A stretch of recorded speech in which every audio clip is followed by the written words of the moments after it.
சந்தோஷம் இல்ல, எதிர்காலம் பார்க்க இருட்டா இருக்கு. I am sitting in darkness. God says, arise.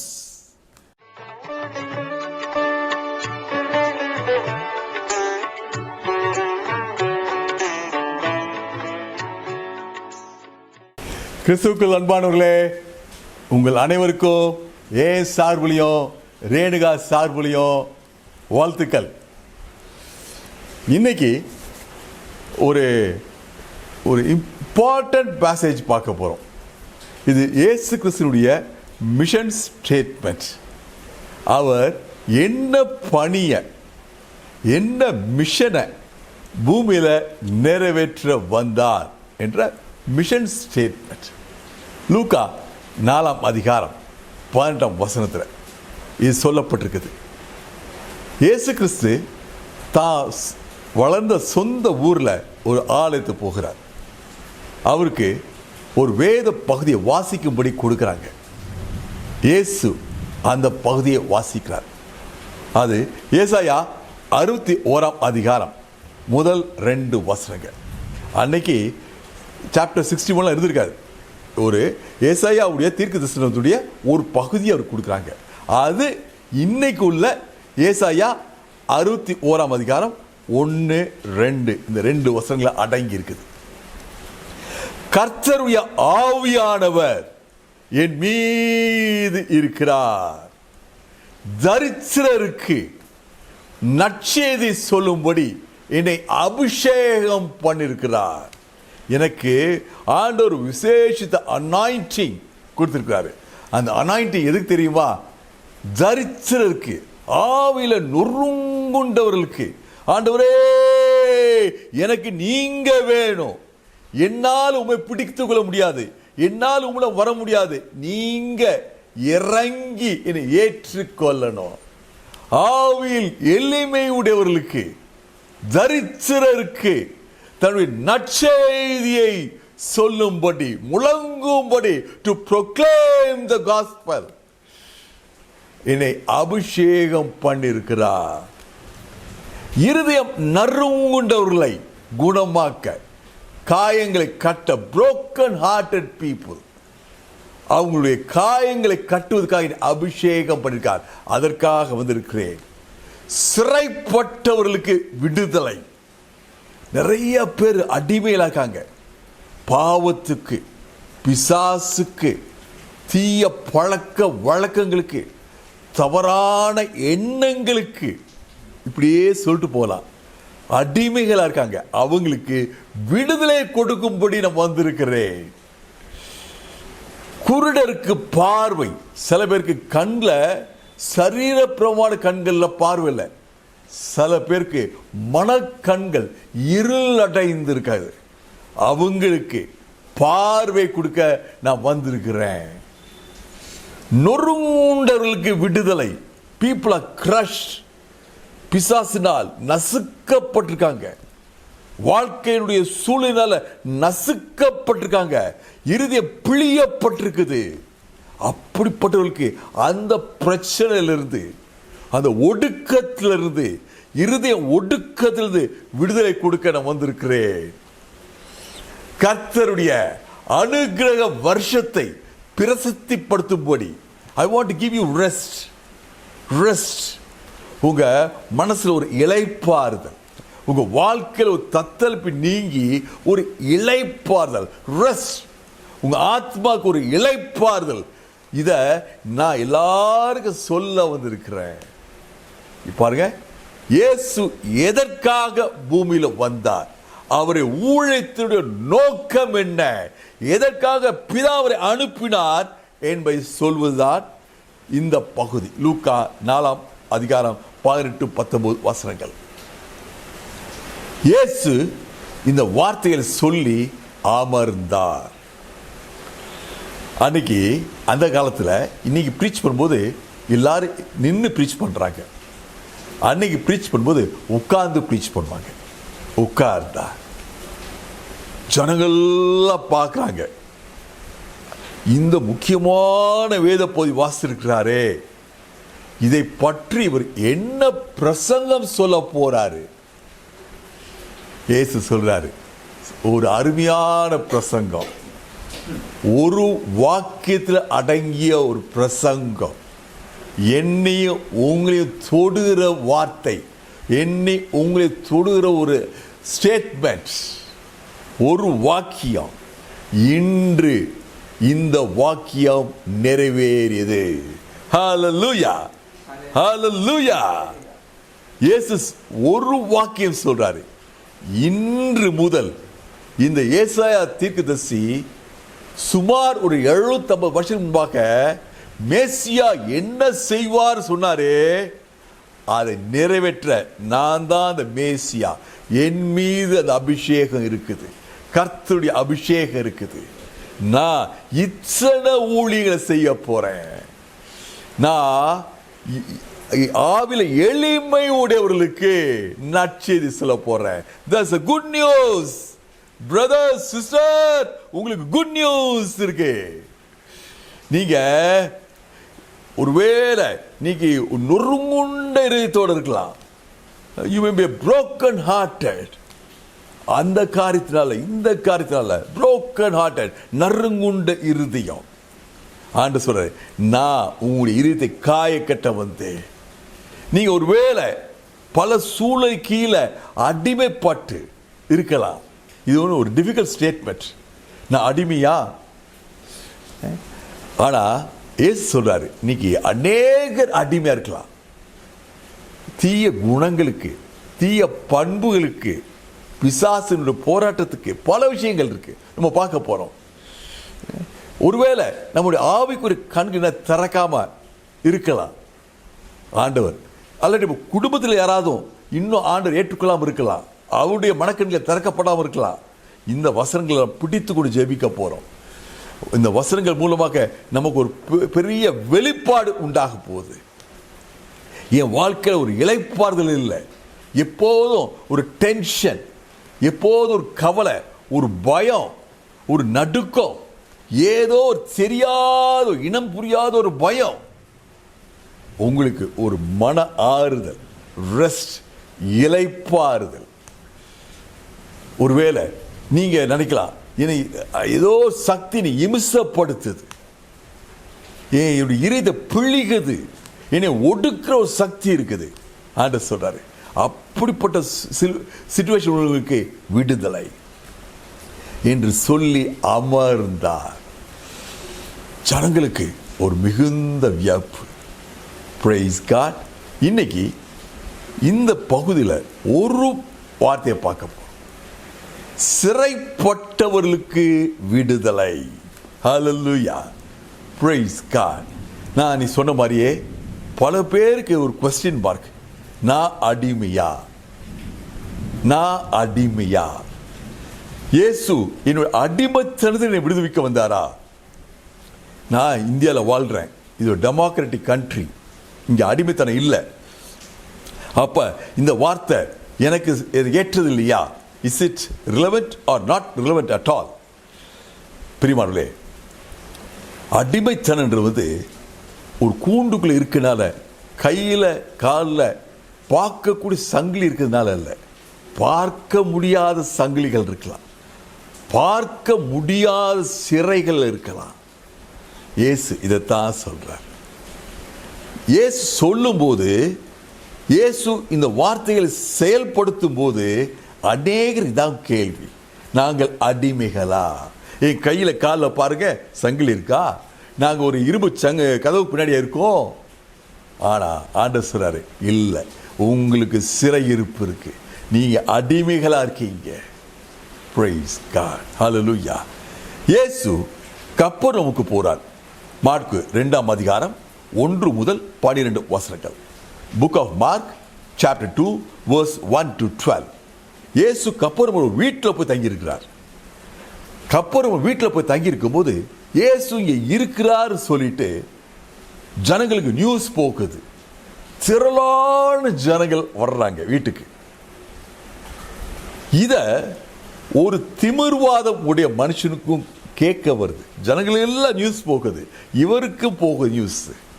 நம்பிக்கை இல்லாத மனுஷன், ஆனா இப்போ ஒரு நம்பிக்கை வருது.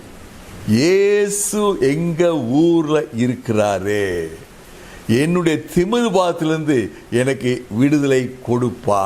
ஒரு நம்பிக்கை. ஆண்டவர் கிருபையினால அவனுடைய 4 நண்பர்கள் வர்றாங்க. வா, உன்னை கூட்டு போறோம். இவனோ கையோ கால் அசைக்க முடியாது, கட்டிலோட தூக்கிட்டு போறாங்க. வேதம் சொல்லுது, கூரையை பிரிச்சு, அன்னைக்கு ஒருவேளை ஓட்டு கூரையா இருக்கலாம், அல்லாட்டி நம்ம ஊர்ல மாதிரி தட்டி போட்ட கூரையா இருக்கலாம். கூரையை பிரிச்சு அப்படியே கட்டில இறக்குறாங்க.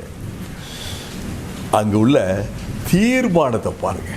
அதான் நம்ம வியக்கத்தக்க ஒரு காரியத்தை முன்னாடி நிப்பாட்டுது.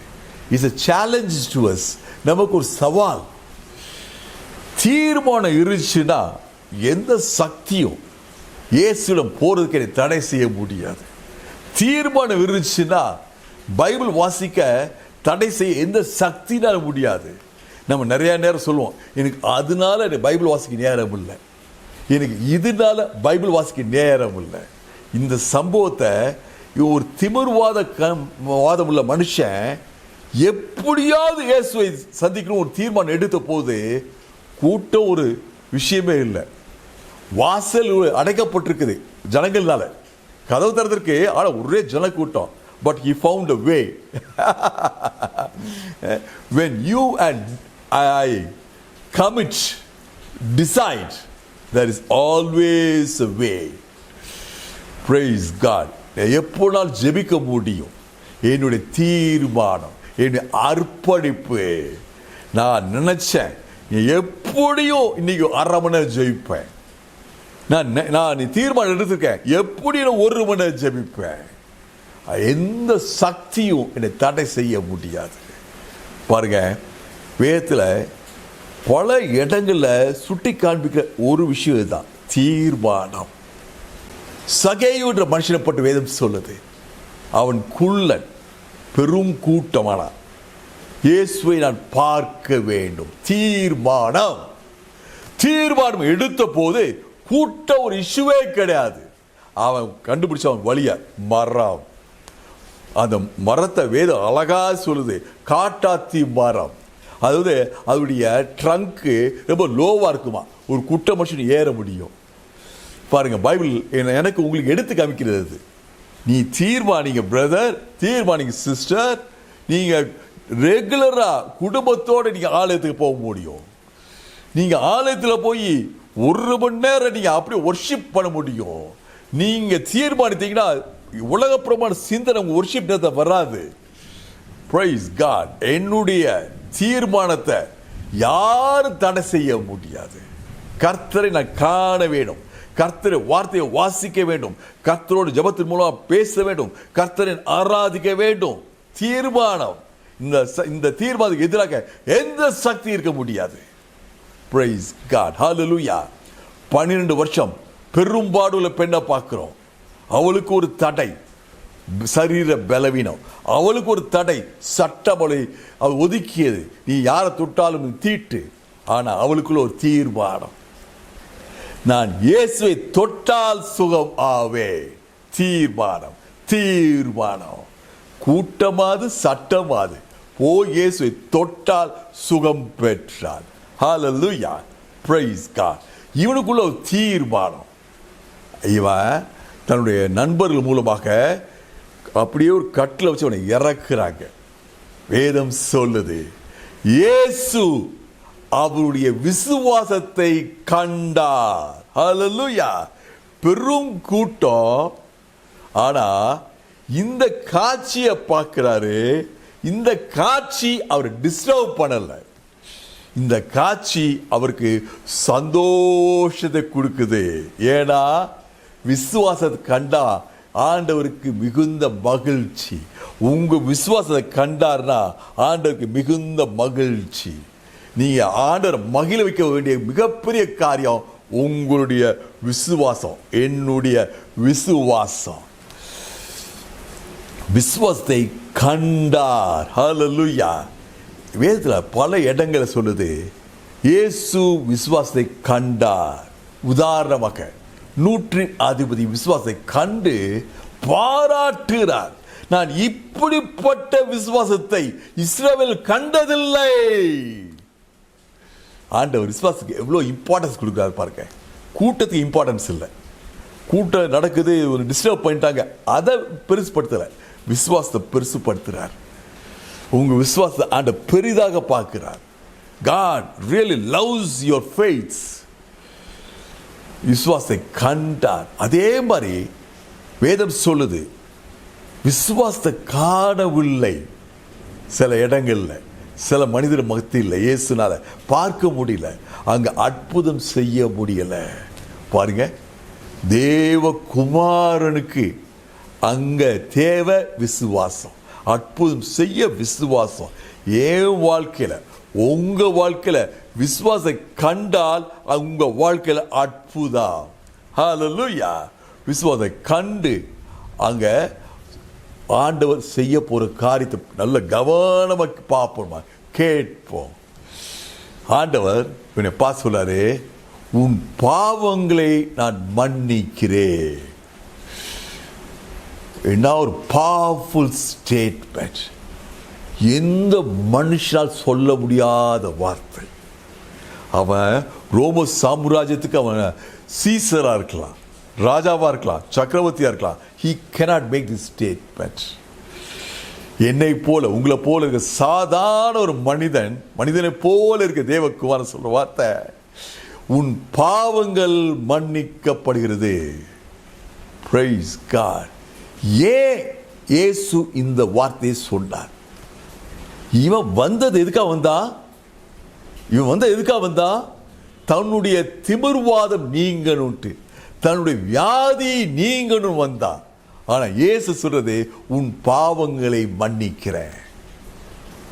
பிரியமானவர்களே, இந்த வார்த்தையை, இந்த பகுதியை சற்று உற்று பார்க்கணும். நமக்கு ஒரு செய்தியில் இருக்கு. there's a message for you, there's a message for me. ஏன் இயேசு சுகம் பெற வந்த ஒரு மனுஷனை பார்த்து சுகம் பெற்றுக்கொண்டு முதல்ல சொல்லிக்கலாமே, ஆனா ஆண்டவர் சொல்றது, உன் பாவங்களை நான் மன்னிக்கிறேன். ஏன் தெரியுமா? அவனுக்குள்ள ஆண்டவருடைய ஆசீர்வாதத்தை, சுகமளிக்கும் வல்லமையை பெற்றுக்கொள்வதற்கு ஒரு பிளாக், ஒரு தடை இருக்கு. மனுஷ கூட்டத்துக்கு தடை எடுத்து போட்டா, ஆனா இன்னும் அவன் வாழ்க்கையில் ஒரு தடை. என்ன தெரியுமா? குற்ற உணர்வு, பாவ உணர்வு, கில்ட் கான்சியஸ்னஸ். Price God. குற்ற உணர்வு. இன்னைக்கு உங்களை சுற்றி பாருங்க, நிறைய பேருக்கு இப்படி ஒரு கில்ட் கான்சியஸ்னஸ், குற்ற உணர்வு. ரட்சிக்கப்பட்டாங்க, ஆனா இன்னும் விடுதலை இல்லை. ஏன்? பழைய எண்ணங்கள், பழைய குற்ற உணர்வு. ஸ்டில் இயேசு ரத்தத்தை கழுவப்பட்டேன் அப்படி சொல்லலாம், ஆனா இன்னும் ஒரு குற்ற உணர்வு.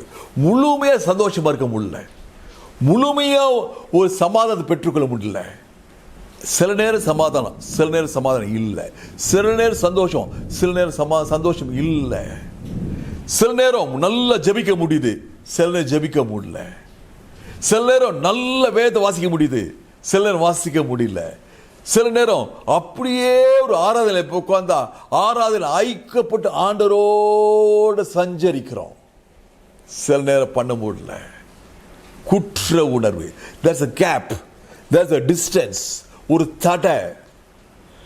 praise God. ஆண்டவர் இவனுக்கு உள்ள அந்த குற்ற உணர்வை, அந்த கேப்பை, தடைய, முதல் சுவரை பார்க்கிறார். முதல்ல ஆண்டவர் சொல்றது, உன் பாவங்கள் உனக்கு மன்னிக்கப்படுகிறது. ஹல்லேலூயா.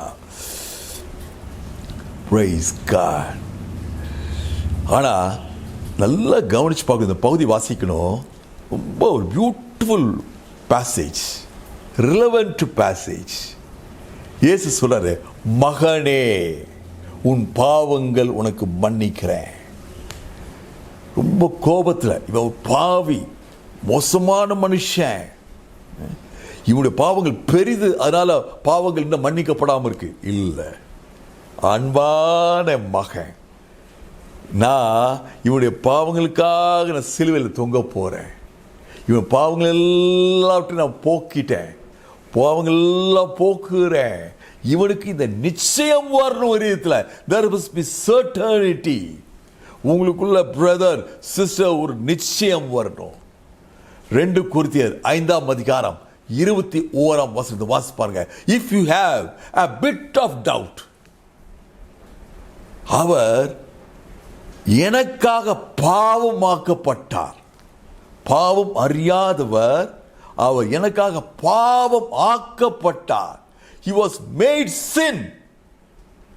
அவர் மேல பாவத்தை சுமக்கலன்னு இந்த ஒரு வசனம் சொல்லுது. அவர் பாவமாக்கப்பட்டார். He was made sin. ஏன்? நான் நீதிமான் ஆக்கப்படுவதற்காக. So that I may be made righteous. அவர் பாவமாக்கப்பட்டது உண்மை என்றால் நான் நீதிமான் என்பது உண்மை. If it is true that Jesus carried my sin, it is true that I am righteous in Jesus. நிச்சயம், பாவ மன்னிப்பு நிச்சயம், பாவ மன்னிப்பு நிச்சயம், certainty. Praise God, hallelujah, praise God. ஆண்டவர் அவனுக்கு சொல்லும்போது பக்கத்தில் உள்ளவங்களாம் வேத பாரகர் பரிசேயர் இவங்கெல்லாம், யார் இவரு பாவத்தை மன்னிக்கிறேன்னு சொல்றாரே, இவருக்கு என்ன அதிகாரம் இருக்குது? இவங்க எல்லாம் பைபிளை கரைச்சு குடிச்சவங்க. they knew the Bible wrapper to wrapper. முதல் பக்கம் என்ன இருக்குன்னு தெரியும், கடைசி பக்கம் என்ன தெரியும், 10ஆம் பக்கத்தில் என்ன இருக்கும், 50ஆம் பக்கத்தில் இருக்கும், 1000ஆம் பக்கத்தில் என்ன இருக்கும், எல்லாம் தெரியும். ஆனா இவங்களுக்கு கிறிஸ்துவ மட்டும் தெரியாது. உங்களுக்கு praise God, hallelujah. நம்ம சல்லே சொல்லுவோம்ல, இன்னைக்கு 1 மணி நேரம் பைபிள் வாசிட்டு என்ன வாசிங்கன்னா அப்படின்னு ஒண்ணுமே. அதே மாதிரி இவங்க பைபிள் தெரியும், கிறிஸ்துவை தெரியாது. ஆண்டவர் இப்படிப்பட்ட ஜனங்களா சொல்றாரு, தங்களுடைய வீணான சிந்தனையினால அவங்க இருள் அடைந்திருக்காங்க. இயேசு அந்த ஜனங்களுக்கு சொல்ற வார்த்தை, நான் உன் பாவங்கள் மன்னிக்கப்பட்டு சொல்வது எளிதா அல்ல, படுக்கை எடுத்துக்கொண்டு நட என்று சொல்வது எளிதா? which is easier? ஒரு பெரிய ஒரு கேள்வி. நான் உன் பாவங்கள் மன்னிக்கப்படுகிறது என்று சொல்வது எளிதா இல்ல எழுந்து படுக்கை எடுத்துக்கொண்டு நட உன் திமிர்வாதத்தில் சுகம் கொடுப்பது எளிதா? which is easier? நான் எளிதாக சொல்லலாம், உன்னுடைய படுக்கை எடுத்துக்கொண்டு நட, நீங்க எளிதா புரிஞ்சுக்கிருவீங்க, you can visibly see it. ஆனா உன் பாவங்கள் மன்னிக்கப்பட்டு சொல்வது விசிபிளா உங்களுக்கு தெரியாது. அதுதான் முக்கியம். இப்ப நான் சொல்றேன் பாருங்க, உன் பாவங்கள் மன்னிக்கப்பட்டு சொன்னேன்ல, இதே மாதிரி சொல்றேன், உன் படுக்கை எடுத்து கொண்டு நட என்று சொன்ன உடனே அவன் எழுந்து படுக்கை எடுத்துக்கொண்டு நடந்தான். ஹல்லேலூயா, ஹல்லேலூயா. அரைஸ், எழுந்திரே. இன்னைக்கு நம்ம பல நேரங்களில் செயல் இழந்திருக்கலாம். திமிர்வாதனக்காரனை போல செயல் இழந்து, மனம் இழந்து, சிந்தனை இழந்து, சந்தோஷம் இழந்து, சமாதானம் இழந்து, வாழ்க்கையை இழந்து நிக்கலாம். ஆனா ஆண்டவர் சொல்றார், அரைஸ், எழுந்திரு. there is power in the word. praise God. எபிரேயர் 3ஆம் வசனம் சொல்லுது, நாம காண்கிறவைகள் நிறைய விஷயத்தை காண்றோம்ல, மலையை பார்க்குறோம், ஆறை பார்க்குறோம், யானையை பார்க்குறோம், நிறைய விஷயங்களை பார்க்குறோம். இவையெல்லாம் காணப்படுவதனால் தோன்றப்படவில்லை. all by the word of God. ஆண்டவர் வார்த்தையினால இவையெல்லாம் உருவாக்கப்பட்டது. அதே வார்த்தை இந்த திமிர்வாதக்காரனுடைய நரம்புகளுக்கு, சதைகளுக்கு, எலும்புக்கு, மூளைக்கு ஒரு மெசேஜ் போச்சு, வேர்ட் போச்சு, ஒரு இன்ஸ்ட்ரக்ஷன் போச்சு, ஒரு கமாண்ட் போச்சு, எழுந்திரு, அரைஸ். praise God. இன்னைக்கு உங்க வாழ்க்கையில் ஏதோ ஒரு பகுதி செயல் இழந்து இருக்குது. அது என் பிரதர், என் வீட்டில் எல்லாம் இருக்கு, சமாதானம் மட்டும் இல்லை. என்னோட உலகத்தில் எல்லா ஆசீர்வாதங்களும் இருக்கு, எனக்குள்ள சந்தோஷம் மட்டும் இல்லை, செயல் இழந்து. God says, arise. வார்த்தை அனுப்பி செயலிழந்த பகுதியை செயல்படுத்துகிறவர். Praise God. He energizes lifeless things in life. He energizes lifeless things in our life. எழுந்து படுக்கை எடுத்துக்கொண்டு நட என்று சொன்னார்.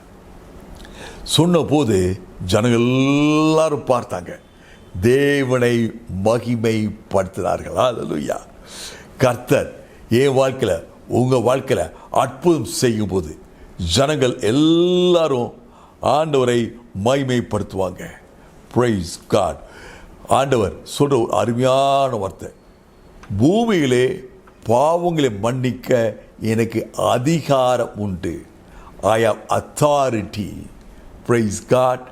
உலகத்தில் அநேகருக்கு பலவிதமான அதிகாரம் இருக்கும். ஆனால் இயேசு கிறிஸ்து ஒருவருக்கு தான் என்னுடைய குற்ற உணர்வை, மை கில்ட் கான்ஷியஸ்னஸ், என்னுடைய குற்றத்தை, என்னுடைய பாவத்தை எடுத்து போட, கம்ப்ளீட்டாக மன்னிக்க அதிகாரம். Praise God. Hallelujah. ஆண்டவர் இன்னைக்கு நமக்கு சொல்ற வார்த்தை, arise, எழுந்திரு. arise, மகனே, அன்போட மகளே, arise. பல வருஷம் பல காரியங்கள் உங்க வாழ்க்கையில செயல் இழந்திருக்கலாம். God tells you today, arise. நீங்க உட்கார்ந்து இடத்துல இருந்து எழுந்திருங்க, படுத்திருக்க இடத்துல இருந்து எழுந்திருங்க. சோது கணத்தை கை வச்சு உட்கார்ந்துருக்கீங்களே, எழுந்திருங்க. ஹோப் இல்ல, நம்பிக்கை இல்ல, நம்பிக்கை இழந்து உட்கார்ந்துருக்கீங்களா, arise. சந்தோஷம் இல்ல, எதிர்காலம் பார்க்க இருட்டா இருக்கு, I am sitting in darkness. God says, arise. Praise God. Hallelujah. எழுந்திரு, உன் நிலைமையிலிருந்து வெளியே வா, வெற்றிகரமா வா. எழுந்திரு, உன் படுக்கை எடுத்து நட. People will glorify. உங்க வாழ்க்கையில் நடக்க போற நன்மையை பார்த்து கர்த்தரை ஆண்டு மனிதர்கள் எல்லாம் மேன்மை பாராட்ட போறாங்க, துதிக்க போறாங்க. God be glory to you. Hallelujah. Amen.